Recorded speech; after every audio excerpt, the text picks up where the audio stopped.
Today's leaders are being pulled in two directions at once. They need a microscope to manage those immediate threats and a telescope to spot the opportunities ahead. But are CEOs finding the right balance? Hello and welcome to Davos, Switzerland, and this special edition of Take on Tomorrow. I'm Sarah von Fischer. Today, we are going inside the mind of CEOs as we explore the findings of PwC's 29th Global CEO Survey, where we surveyed more than 4,400 CEOs around the world. To help bring the findings to life, I'm so excited today to be joined by Dion Shango, Senior Partner, PwC Africa. Welcome, Dion. Thank you, Sarah. Thank you for having me. Yes, so excited to have you here. And Agnes Koops, PwC's Global Vice Chair, Global Chief Commercial Officer. Welcome to you, Agnes. Yeah, good morning, Sarah. You know, Dion, I think one of the big parts of the survey that we all found was that CEO confidence in near-term growth is down year over year. Yeah. You know, threats like cyber, geopolitics is up. Yeah. So what do you think is driving this change? You are spot on, Sarah. CEOs are less confident about growth in their own organizations, at about 30%, down from 38% last year, and the peak of about 56% in 2022. However, they still do have a fair degree of confidence about the outlook for the global economy, and indeed, the things that are keeping them awake at night. Many CEOs saying that they are really, really concerned that they are not prepared for a cyber risk type attack on the organizations, so that's keeping them awake. And certainly, macroeconomic volatility, and of course, the uncertainty around global geopolitics and where that's going to land is something that is top of mind for them as well. Then, of course, the topic that everyone is talking about, AI. Are they moving fast enough? Are they investing sufficiently at scale?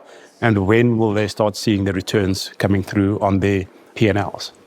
You know, I know, Agnes, you've been here in Davos for a few days now. So, you know, what are you hearing from CEOs? Is this really aligned to what's top of mind for them? Yeah, yes, it does. So there's so much going on, and CEOs are also looking for a little bit of comfort. You can feel that in the conversations. They're really curious to hear about the outcomes of the CEO survey. I think maybe a little bit more than I would have experienced previous years. So I think there's a search for how do I get better informed?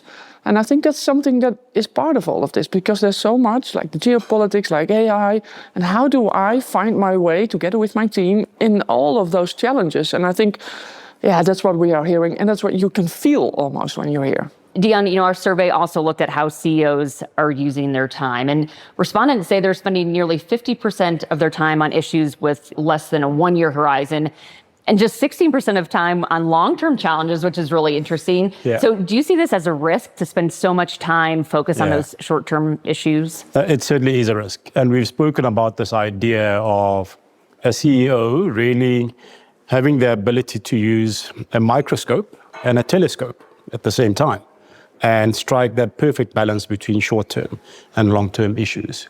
So what it does mean is that a CEO needs to think about their time as something that is a strategic asset of theirs, and use that strategic asset with the same level of intensity, seriousness as what they would with regards to capital allocation decision, talent acquisition, investment decision.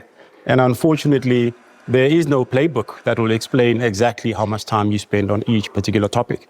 But you've just got to remember as a CEO that they are all equally important. And Dion, can I ask you, how are you doing that yourself? I was listening to you and I thought it's a challenge for us as well. The thing that I struggle with the most, right? You say as a leader, you have an open door policy, but how much time do you spend sitting back, thinking strategically about the business? How much time do you spend analyzing external information and studying the environment in which you operate? How much time do you spend with clients and customers, right? So there is no right or wrong answer, but a CEO needs to do their best. You know, Agnes, one area where it doesn't feel like CEOs are getting the balance quite right is around AI. And I know we've mentioned this a little bit here in the show so far, but really interesting to me, the data is showing about 12% are getting cost revenue benefits from AI now, significant cost and revenue benefits, but 56% are seeing neither. I guess first of all, was that surprising to you? And what can those who are maybe in that 56% do to catch up? To be fair, I don't think it was a surprise because we do see clients struggle with it. I had a conversation with a client and I asked this week and I said, so how far are you? I said, well, we just started. And I think so, how can you just get on the journey? Just get on board, get your foundations in order, think about your technology, think about the culture that you have. Are you deploying AI in a responsible way? Do you have your risk management in order? So I think it's really about thinking about this, making it work, and see it as a process maybe as well. Just go reflect again, like you're doing on the time issue, also on this one, are you doing the right stuff to move it ahead? So what I learned yesterday, I found it really interesting as well, is that we are tended to talk about costs, but there's also a risk in it, because what's really important is that the people in your organization are coming along with you on that journey. And when you talk about cost, they immediately are threatened by the feeling, what does it mean for me? So I think we talk about our ROI, return on investment. I think it's much more interesting to talk about revenue and revenue generation because of AI, because it is less scary also for the people in the organization that have to come on board with you. So I thought, that's an interesting insight I got yesterday. So a lot to do, I would say, but really process step by step and really taking the fundamentals serious. Yeah, I mean, the CEOs that I've spoken to this week have also spoken about the importance of having the right mindset. If the mindset isn't there, not only for the CEO themselves, but for the immediate executive team, to really take everybody on that journey, then it will be a struggle to get to a place where you are ready to invest at scale and really unleash the power and the possibility of AI into your staff, your people, your organization, and be fearless about what will come next. Yeah, and I heard a CEO talk about what they did to make sure. So they really invested in a program for the whole company, for all of the employees. So they did before and after. They did like, how are people feeling about it? And it made such a big difference because people were just embracing AI and ready to get on with it. And I think when the workforce can actually try it out and they see their leaders excited, then you can see the benefits for yourself and for those around you, which is interesting. Indeed. And Dion, you lead, PwC Africa. You're in South Africa. You are in charge of our PwC Africa territories. So what about this part of the world? What is the pickup? What are you hearing from the workforce and from CEOs? Yeah, certainly. There's a continued narrative that Africa is probably punching a little bit below its weight, in the sense that the continent has been blessed with this so-called demographic dividend, the youngest workforce of all continents, and what is seen to be the future global workforce for the world, really. But at that, we still see insufficient investment coming into Africa. I attended a very interesting session yesterday where the talk was about, is there enough investment coming out of resources actually generated locally on the continent? Which was quite a nice mindset shift in terms of the thinking that says investment always has to come out from the outside into the continent. And certainly the issue has been raised that Africa has shown such a strong track record of being able to leapfrog certain technological advancements, that this young population is mobile first. They are AI first. They are digital first. And so Africa has the opportunity to actually lead the world in terms of embracing a lot of these advancements. So lots of excitement about Africa. We just need to ensure the right leadership, the right policy frameworks, and ensure that we are able to attract investment at a steady rate. It's exciting to think about that young workforce, right? I think we forget about that, and it's so important. Agnes, in this year's survey, we're also seeing CEOs that are moving into new sectors, really looking at innovation, rethinking innovation. One of the stats was more than 40% of CEOs are actually moving into new sectors in the last 5 years, which is exciting. So what do you think about the timing on this? Why is this happening now, and what's the greater impact? When CEOs are doing this, it also generates new revenue streams. So I think it's technology is opening up new possibilities. For example, the healthcare sector, technology sector, the way that they can combine strengths. It gives so much possibilities we cannot even always think about. So CEOs are aware of the fact that they have to broaden their scope, and it pays off. That's also what our research is showing. It's such a factor that the CEOs who I've shared this particular trend with were actually quite impressed to hear that as much as 20% of revenues of those organizations that have branched out into other industries is coming from those new sources or new industries that they've explored into. And I think we'll continue to see that trend grow even more. Yeah. It's exciting for customers too. I mean, you think about your car turns into something that can monitor your health, or the way we build is completely changing. So it's really interesting. It's exciting, but don't you think it's also a little bit scary sometimes? I think, I'm driving, you're just driving, but now, afterwards, maybe you get a full check on how you're doing. Hey, Agnes, you did not have a great start this morning. You're like, what?